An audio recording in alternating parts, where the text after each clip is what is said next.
नमस्कार, आदाब। आप सभी का एक बार फिर से स्वागत है इनकम टैक्स के एक और नए चैप्टर में। आज हम बात करने वाले हैं इनकम टैक्स की बुक के अकॉर्डिंग आपका सेकंड चैप्टर, जिसको आप लोग बोलते हो एग्रीकल्चरल इनकम। वैसे मैक्सिमम बच्चों को ये पता ही होता है कि एग्रीकल्चरल इनकम एक तरीके से एग्जम्प्टेड है फ्रॉम द इनकम टैक्स, मतलब इनकम टैक्स एग्रीकल्चर इनकम के ऊपर लगता नहीं है। लेकिन बहुत सारे ऐसे केसेज हैं जिस केस में हमें एग्रीकल्चर इनकम के ऊपर टैक्स कैलकुलेट करना होता है, उसके ऊपर टैक्स कंप्यूट करना होता है। ज्यादा बड़ा ये चैप्टर नहीं रहेगा, करीब करीब हम 40-45 मिनट में इस चैप्टर को कंप्लीट करने वाले हैं, जहां पे हम डिटेल में समझेंगे एग्रीकल्चरल इनकम के बारे में, कैसे इसके ऊपर इनकम टैक्स को कैलकुलेट किया जाता है, कौन कौन सी बुनियादी स्टेप्स है, किन फॉर्मूले का हम लोग इस्तेमाल करेंगे, एंड फाइनली मैं आपको करवाऊंगा 2-3 ऐसे न्यूमेरिकल जो काफी इंपॉर्टेंट है, ताकि आप लोगों को आइडिया लग सके कि एग्जैक्टली किस तरीके से आप लोग थ्योरी प्लस न्यूमेरिकल का इस्तेमाल कर सकते हो इनकम टैक्स सब्जेक्ट में। तो विदाउट वेस्टिंग टाइम चलिए शुरू करते हैं और समझने की कोशिश करते हैं एग्जैक्टली क्या कहता है ये चैनल। उससे पहले एक इंपॉर्टेंट अपडेट, अगर पहली बार आए हैं और अगर आप लोग कॉमर्स के स्टूडेंट हैं तो मेक श्योर करके चैनल को सब्सक्राइब और बेल आइकन को प्रेस कर लीजिएगा, क्योंकि ऐसा ही अमेजिंग कंटेंट आपको सिर्फ इसी चैनल पे मिलता है। तो चलिए समझते हैं। देखो, इनकम टैक्स में आपको पढ़ा रहा था, इनकम टैक्स में हमने डिटेल में समझा इनकम टैक्स क्या होता है, कौन कौन से सेक्शंस को अंडरस्टैंड करना पड़ता है। हमने डिटेल में सेक्शन 2 और उसके कुछ सब पॉइंट को समझा था और सेक्शन 3 को भी समझा था। और हम लोगों ने देखा इनकम टैक्स के अंदर 2 ईयर का जिक्र होता है, एक प्रीवियस ईयर होता है, ठीक है। प्रीवियस ईयर का मतलब जिसको आप लोग कहते हो एक तरीके से जिस साल आप लोगों ने पैसा कमाया, और उसके बाद एक होता है आपका असेसमेंट ईयर, यानी कि जिस साल आपकी अर्निंग आपकी जिस साल में जाके टैक्सेबल हो जाती है उसको क्या कहते हैं, असेसमेंट ईयर। तो दोनों बातें आपको खैर ध्यान में रखनी है। बहरहाल चलिए एक बार समझते हैं एग्जैक्टली एग्रीकल्चरल इनकम क्या होती है। देखिए, एग्रीकल्चरल इनकम के बारे में काफी इंटरेस्टिंग फैक्ट है। सबसे पहले आप लोग देखें, एग्रीकल्चरल इनकम का जो डिस्कशन है वो आपके इनकम टैक्स एक्ट 1961 के अंदर सेक्शन 10 के सब पॉइंट नंबर 1 में डिफाइन किया गया है। मतलब अगर आप लोग इनकम टैक्स की बात करते हो तो इनकम टैक्स के अंदर अगर आप लोग एग्रीकल्चरल इनकम की बात करते हो ना, तो सबसे पहले यहां पे सेक्शन 10 सब पॉइंट नंबर 1 में यह लिखा गया है कि आपका जो इनकम टैक्स एक्ट क्या कहता है, agricultural income is exempted from the tax. ये आपका कौन कहता है, सेक्शन 10 कहता है। अगर आप लोग इनकम टैक्स एक्ट 1961 की बात करते हो, मतलब इनकम टैक्स क्या कहता है, इनकम टैक्स एक्ट ये कहता है कि अगर आप लोग सेक्शन 10 और सब पॉइंट नंबर 1 को कंसीडर करके चलो, तो जो आपकी एग्रीकल्चरल इनकम है ना, वो इनकम टैक्स से एग्जम्प्टेड होती है। एग्जम्प्टेड का मतलब उसके ऊपर आपको इनकम टैक्स देना नहीं होता है। लेकिन उसके लिए एक इंपॉर्टेंट बात यह है, ओनली एग्रीकल्चरल इनकम। लेकिन मैक्सिमम ऐसे हिंदुस्तानी इंडिविजुअल्स या एसोसिएशन ऑफ पीपल या फिर बॉडी ऑफ इंडिविजुअल होते हैं जो केवल एग्रीकल्चरल इनकम के ऊपर डिपेंड नहीं करते। एग्रीकल्चरल इनकम के अलावा उनके पास और भी सोर्स ऑफ इनकम होते हैं। अगर ऐसा होता है तो उस केस में माय डियर फ्रेंड्स आपको इनकम टैक्स पे करना पड़ता है, लेकिन एग्रीकल्चरल इनकम के ऊपर आपको इनकम टैक्स पे नहीं करना पड़ता। इसकी एक लिमिट भी रखी गई है। वैसे मैं बता दूं, अगर आप लोग ये एग्रीकल्चरल इनकम आपके पास केवल है तो उस केस में आपको इनकम टैक्स नहीं देना है। लेकिन इसके अलावा अगर आप लोगों के पास कोई और इनकम है तो उस केस में आपको इनकम टैक्स पे करना पड़ता है। तो इस चैप्टर में वही से चीजें सीखेंगे कि कैसे आप उनको कैलकुलेट कर सकते हो। वैसे जो आपकी एग्रीकल्चरल इनकम का जो क्राइटेरिया रखा गया है वो आपका 5,000 रुपए पर एनम का रखा गया है। हालांकि बहुत कम अमाउंट है, आगे आप लोग इसको डिटेल में समझोगे। क्लियर? तो आई होप कि आपको समझ में आ गया होगा। सेक्शन 10 सब point number 1 income tax act 1961 क्या कहता है कि आपकी जो एग्रीकल्चरल इनकम है वो एग्जम्प्टेड है फ्रॉम द इनकम टैक्स। मतलब अगर आपके पास केवल एग्रीकल्चरल इनकम है, अब यहां पे ध्यान से समझना, बट पार्शियली एग्रीकल्चरल इनकम और partially non agricultural income then it may taxable. मतलब अगर आपके पास इसके अलावा अगर कोई इनकम है पार्शियली, यानी कि आपके पास एग्रीकल्चरल इनकम तो है, उसके अलावा कोई और सोर्स ऑफ इनकम है, तो आपकी इनकम क्या हो जाती है माय डियर फ्रेंड्स, आपकी टैक्सेबल हो जाती है। अब यहाँ पे समझना, 2 शब्द यहाँ पे हम लोग इस्तेमाल कर रहे हैं, एक आपका एग्रीकल्चरल और दूसरा क्या हो जाता है आपका नॉन एग्रीकल्चरल। अब यहाँ पे इनकी एक डेफिनेशन सेक्शन होते हैं इनकम टैक्स डिफाइन करता है। जैसे इनकम टैक्स के अंदर हमने देखा कि इनकम के अंदर 5 हेड आते हैं, अगर आप लोगों ने देखा हो तो, ठीक है। ऐसे हमने देखा पर्सन की अपनी एक डेफिनेशन है। ऐसे ही इनकम टैक्स एक्ट बताता है कि एग्रीकल्चरल इनकम कौन सी रहेगी और नॉन एग्रीकल्चरल इनकम कौन सी रहेगी, क्या क्या चीजें उसके अंदर आएंगी। तो ये बात कहता है आपका सेक्शन 2 का सब पॉइंट नंबर फर्स्ट ए, ध्यान से समझ लीजिए। सेक्शन 2 का सब पॉइंट नंबर फर्स्ट का ए क्या कहता है कि एग्जैक्टली वो डिफाइन करता है एग्रीकल्चरल इनकम क्या होगी। इस बात को आपको ध्यान में रखना है, ठीक है। एग्रीकल्चरल इनकम को कहां पे डिफाइन किया गया है, इनकम टैक्स एक्ट के अंदर सेक्शन 2 के सब पॉइंट नंबर फर्स्ट के ए सेक्शन में डिफाइन किया गया है। अब यहाँ पे 3 सेक्शन बनाए गए हैं, 3 कैटेगरियां बनाई गई है, ध्यान से देख लीजिए। This is the first category, this is the second category और this is the third category. मतलब 3 कैटेगरियां रखी गई है जिनके अंदर आपकी इनकम अगर आती है तो क्या बन जाती है, वो एग्रीकल्चरल इनकम के अंडर आएगी। लेकिन अगर उससे बाहर अगर आप लोग जाते हो तो वो नॉन एग्रीकल्चरल इनकम में कैलकुलेट होगी। क्लियर। और फिर मैं आपको बता रहा हूं आपका सेक्शन 2 का सब पॉइंट नंबर फर्स्ट ए इस चीज को डिफाइन करता है। ये तीनों पॉइंट कहां पे लिखे गए हैं, सेक्शन 2 में सब पॉइंट नंबर फर्स्ट के ए सेक्शन में लिखे गए हैं। क्लियर। अब सबसे पहले देखिए, अगर आपके पास जो इनकम आ रही है वो रेवेन्यू है या फिर रेंट है, ध्यान से समझिए, रेवेन्यू या rent derived from a land, किसी भी लैंड है जो एग्रीकल्चरल पर्पस के लिए यूज हो रही है, कोई भी लैंड अगर उससे आप रेवेन्यू या रेंट ड्राइव करते हो तो उसको क्या किस में कैलकुलेट करोगे, एग्रीकल्चरल इनकम में कैलकुलेट करोगे। लेकिन उसके साथ कुछ कंडीशन है, आपकी जो लैंड है वो इंडिया में होनी चाहिए, पहली बात तो ये है, और उस धरती का इस्तेमाल केवल एग्रीकल्चरल पर्पस के लिए होना चाहिए, ठीक है।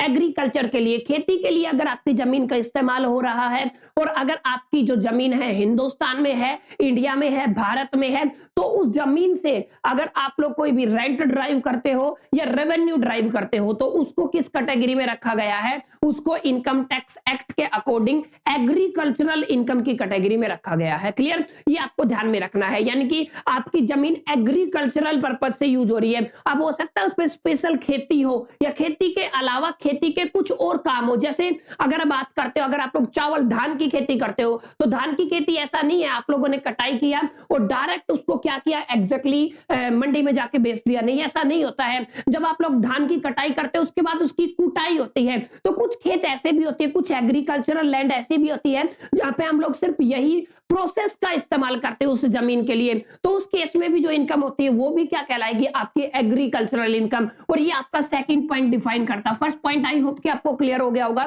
सेकंड पॉइंट क्या कहता है, any income derived from A such land by the agricultural operation, केवल एग्रीकल्चरल ऑपरेशन से अगर आप लोग कोई भी इनकम ड्राइव करते हो, अगर आप कोई भी इनकम ड्राइव करते हो, ठीक है, ऐसी धरती से जिसका इस्तेमाल एग्रीकल्चरल पर्पस के लिए हो रहा है या फिर किसी और प्रोसेस ऑफ कल्टीवेशन या फिर कल्टीवेटर के लिए हो रहा है, किसी और कल्टीवेटर प्रोसेस के लिए हो रहा है, और received of A rent in kind, अगर आपको उसके रेंट के तरीके से आपको पैसा मिलता है या आपको किसके तरीके से पैसा मिलता है, रेंट के तरीके से पैसा मिलता है, in which render the produce fit for the market sale of the such a produce, ठीक है, यानी कि वो कुछ ऐसा प्रोडक्ट आपका मार्केट में रिलीज करता है जो एग्रीकल्चर पर्पस है, तो उस केस में भी आपकी इनकम किस कैटेगरी में आएगी, एग्रीकल्चरल इनकम में, ठीक है। यानी कि आपकी जमीन को, अगर आपकी जमीन से ऐसी इनकम जो एग्रीकल्चरल ऑपरेशन से आ रही है या फिर प्रोसेस बाय द कल्टीवेटर से आ रही है या कुछ रेंटल आ रहा है,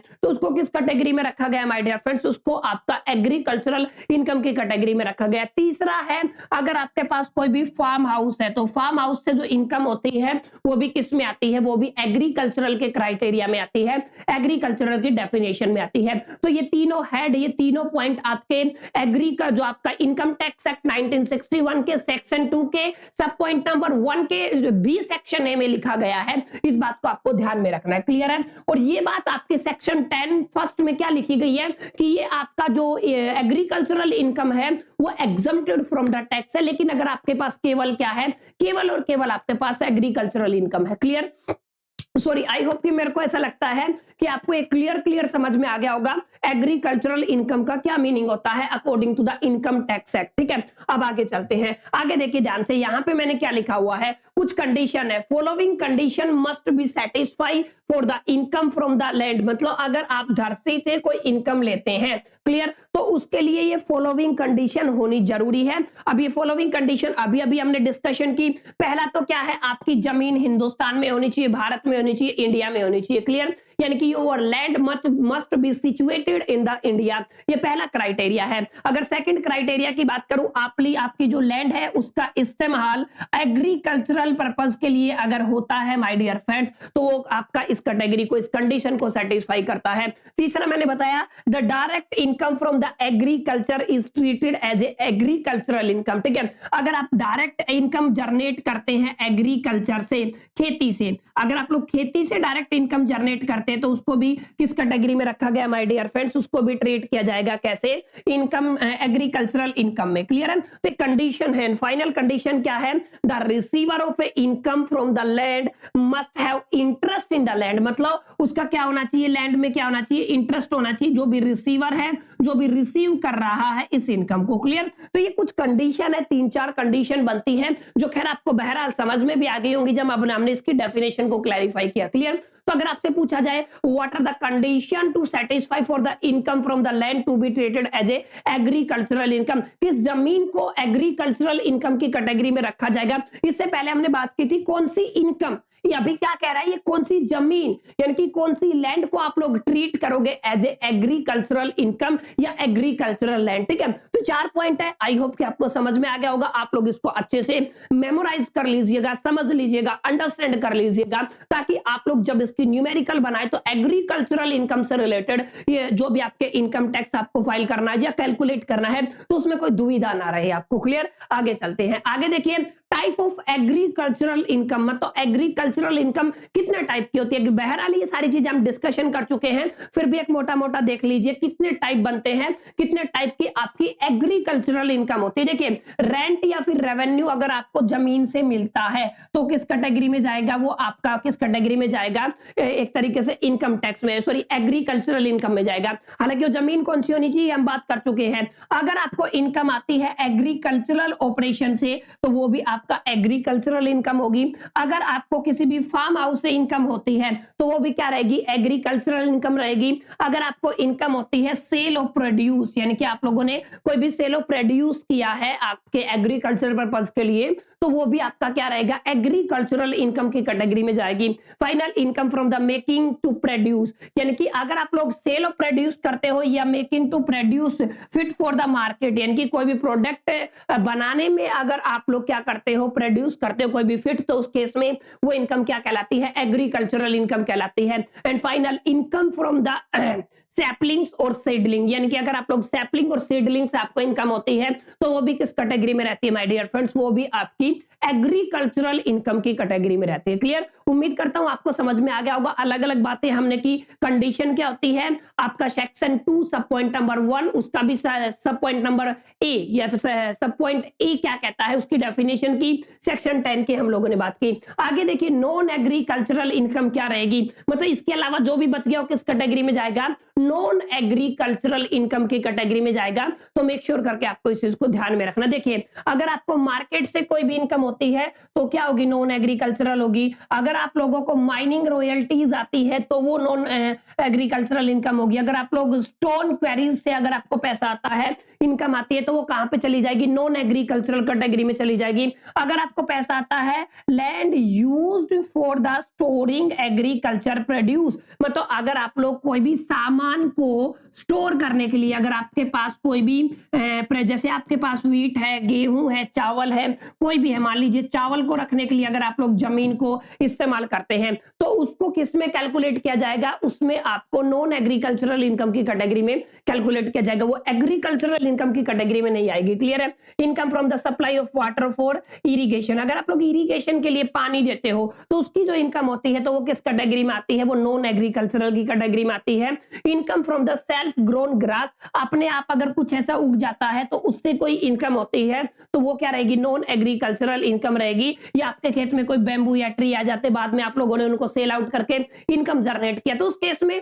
वो आपकी एग्रीकल्चरल इनकम नहीं है, वो नॉन एग्रीकल्चरल इनकम है। और ये जब आप लोग इनकम टैक्स कैलकुलेट करोगे, कंप्यूट करोगे ना, तो सारी बातें पता होंगी तभी आप लोग कर पाएंगे। ठीक है, आगे बात करते हैं। अगर आप कोई भी फिशर्स की कैटेगरी से पैसा जनरेट करते हो, dairy farming, poultry farm etcetera, इनसे अगर आप लोग पैसा जनरेट करते हो अपनी जमीन का इस्तेमाल करके, तो वो नॉन एग्रीकल्चरल इनकम में कैलकुलेट होगा। Income from the sale of the earth for the bricking making, ठीक है, ब्रिक्स मेकिंग के लिए, यानी कि ईटा के लिए, ईटा जो होता है ना, ईट जिसको कहते हैं, वो बनाने के लिए अगर आप लोगों ने अपनी जमीन को दे रखा, उससे जो इनकम होगी वो भी नॉन एग्रीकल्चरल इनकम की कैटेगरी में आएगी। Income from the interest on the arrears of rent of agricultural land and remuneration received as a manager of the agricultural land, ठीक है, अगर आप लोग एग्रीकल्चरल लैंड के मैनेजर हो और उसके बदले में अगर आपको रेम्यूनरेशन मिलता है तो किस कैटेगरी में जाएगा माय डियर फ्रेंड्स? वो आपकी नॉन एग्रीकल्चरल इनकम की कैटेगरी में जाएगा। तो here are some very important point, आपको क्लैरिफाई हो गया होगा कौन सी आपकी एग्रीकल्चरल इनकम रहेगी, कौन सी एग्रीकल्चरल लैंड रहेगी, क्या उसके लिए कंडीशन रहने वाली है, क्या उसकी डेफिनेशन रहने वाली है।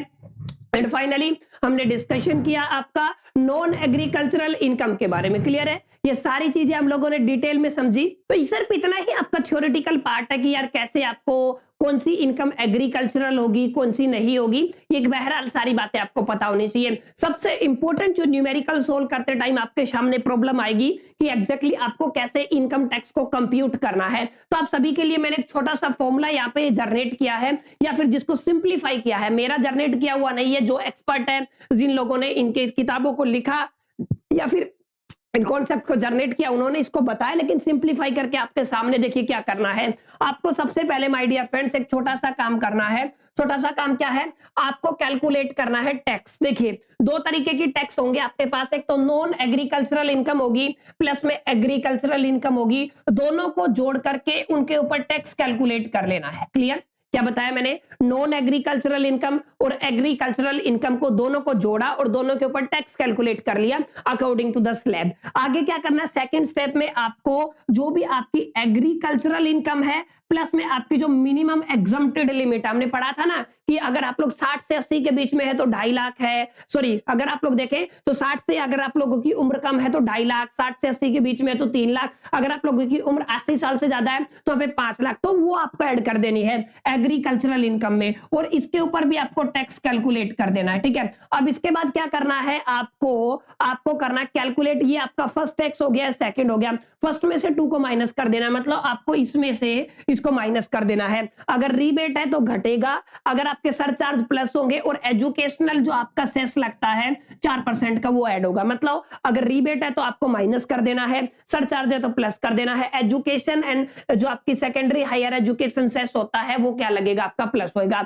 अब ध्यान से समझो कैसे करेंगे, न्यूमेरिकल से आपको समझाता हूं डिटेल में ताकि आप लोग इजीली समझ पाए। देखो क्या क्वेश्चन है, ध्यान से पढ़ो। क्वेश्चन है कंप्यूट द टैक्स लायबिलिटी, आपको टैक्स लायबिलिटी को कैलकुलेट करना है। ठीक है, for the mister Amit who has a agricultural income. सबसे पहले आपको क्या करना है? लिख लेना है। ठीक है, तो आपके पास की क्या दी हुई है? आपके पास एग्रीकल्चरल इनकम दी हुई है। ठीक है, तो मैंने यहाँ पे क्या लिख लिया? आपका agricultural income is equal to the, आपकी कितनी दी हुई है? आपको 80,000 दी हुई है, तो मैंने कितना लिख दिया यहाँ पे? 80,000। तो ये तो आपकी एग्रीकल्चरल इनकम होगी। इसके अलावा नॉन एग्रीकल्चरल इनकम तो वो आप लोग यहाँ पे लिख दीजिए। ठीक है, तो सेकंड क्या आ जाएगा? Non agricultural income. ठीक है, तो ये क्या हो जाएगी? Non agricultural income. वो कितनी दी हुई है आपकी? वो आपकी दी हुई है 8 लाख रुपए, तो यहाँ पे कितना हो जाएगा? आपका 8 लाख। क्लियर है? आई होप कि 8 लाख ही दे रखा। ठीक है, अब क्या करना है आपको माय डियर फ्रेंड्स? इसकी टोटलिंग कर देनी है। ठीक है, अगर आप लोग इसकी टोटलिंग करते हैं तो ये एग्रीगेट इनकम आ जाएगी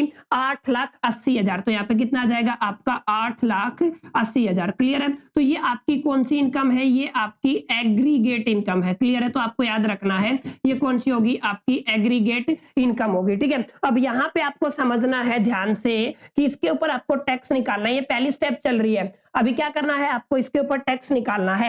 अब टैक्स निकालने के लिए अगर आपको लिमिट नहीं दी गई है कि आपका जो कैंडिडेट है अमित की उम्र नहीं दी हुई है, तो आपको पहला यानी कि हम मान के चलेंगे इसकी उम्र 60 साल से कम है, तो 60 साल से कम के लिए मिनिमम एग्जम्प्टेड लिमिट कितनी थी? 2.5 लाख, यानी कि 2.5 लाख के ऊपर टैक्स नहीं लगेगा। क्लियर? तो इसके ऊपर हम लोग टैक्स निकालेंगे। पहले सबसे पहले हम लोग टैक्स निकालेंगे। क्लियर है? तो आप यहाँ पे हम लोग लिखेंगे टैक्स ऑन आपका पहला 2,50,000। क्लियर है? इसके ऊपर कोई नहीं लगेगा क्योंकि ये क्या है? आपकी मिनिमम एग्जम्प्टेड लिमिट है, तो इसके ऊपर जो टैक्स लगेगा वो कैसा लगेगा? आपका नील लगेगा। पहली बात क्लियर हुई। चलिए सेकंड बात करते हैं। अब 2.5 लाख तो चला गया, अगले 2.5 लाख के ऊपर 5% लगता है। ठीक है, तो अब आप लोग क्या लिखोगे? Tax on next 2.5 lakh. अब अगला 2.5 लाख के ऊपर आप लोगों को क्या करना है?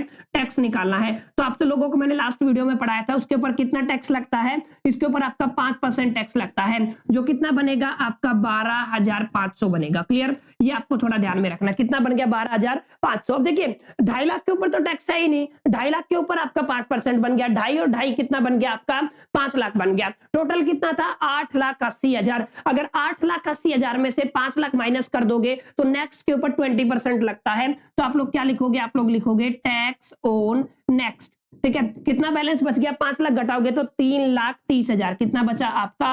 3,30,000। तो यहाँ पे आप लोग कितने के रेट से करते हो? 20% के रेट से। तो अब आपको क्या करना है? जो आपका 3,30,000 है, यहाँ पे मैंने लिख दिया आपका 3,30,000, इसका 20% कैलकुलेट करना माय डियर फ्रेंड्स। ठीक है, अगर आप लोग 20% कैलकुलेट करते हो तो यहाँ पे देखिए कितना बच गया आपका? यहाँ पे बच गया आपका 33। ठीक है, 1000 मल्टीप्लाई बाय 2 कितना हो जाएगा आपका? यहाँ पे कैलकुलेट करिए। 0 0 0 3 2 6 3 2 6 66,000 हो जाएगा। क्लियर? कैलकुलेशन एक बार आप लोग चेक कर लीजिएगा प्लीज। तो कितना हो गया? ये आपका 66,000 हो गया। ये आपका टैक्स बन गया। क्लियर? तो यहाँ पे आपका सॉर्ट आउट हो गया पूरा। 1,30,000 नहीं है, ये 1,80,000 है। तो ये मेरे से मिस्टेक हो गया है। यहाँ पे आपको क्या करना है? 1,80,000 के ऊपर कैलकुलेट करना है। मैं तो आप लोग क्या कहेंगे? आप लोग कहेंगे मैं मोटा मोटा कैलकुलेट कर देता हूँ। यहाँ पे हो जाएगा 8 दूनी 16, 3 दूनी 6 और 1 76,000 आ जाएगा। ठीक है, तो यहाँ पे कितना आ गया आपका? यहाँ पे आ गया है आपका 76,000। ये आपका टैक्स नंबर फर्स्ट कैलकुलेट हुआ है यहां तक।